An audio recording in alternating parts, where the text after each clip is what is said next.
వాడిని లేపేయడానికి వేల మంది జనం వచ్చారని చెప్పారు. కానీ ఇక్కడ చూస్తే వాడిని ఊరేగించడానికి ఒక జన సముద్రమే ఉంది సార్.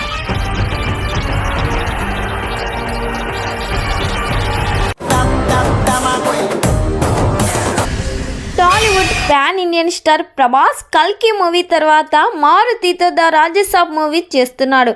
హర్రర్ కామెడీ జోనర్లో తెరకెక్కుతున్న ఈ సినిమా మెజారిటీ షూటింగ్ కంప్లీట్ చేసుకుంది. ఈ సినిమా ఏప్రిల్ 10న రిలీజ్ కాబోతున్న ఈ సినిమా వాయిదా పడింది. కొత్త రిలీజ్ డేట్ కోసం ప్రభాస్ ఫ్యాన్స్ అయితే ఈగర్గా వెయిట్ చేస్తున్నారు. ఈ సినిమా మొత్తం 3 గంటలకు 30 నిమిషాలు ఫోటో వచ్చినట్లు తెలుస్తుంది. జూలై 24న ఈ సినిమా రిలీజ్ కాబోతున్నట్లు సమాచారం అయితే వినిపిస్తుంది. త్వరలోనే మూవీ మేకర్స్ అప్డేట్ ఇవ్వబోతున్నారు.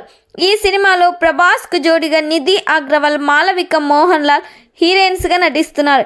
ఎస్ఎస్ తమన్ ఈ సినిమాలో బీజిఎం వేరే లెవెల్లో ఉంటుందంట. మరి ఈ సినిమా థియేటర్స్లో రిలీజ్ అయితే ఎలాంటి కలెక్షన్స్తో దూసుకుపోతుందో ఖచ్చితంగా కామెంట్ చేయండి.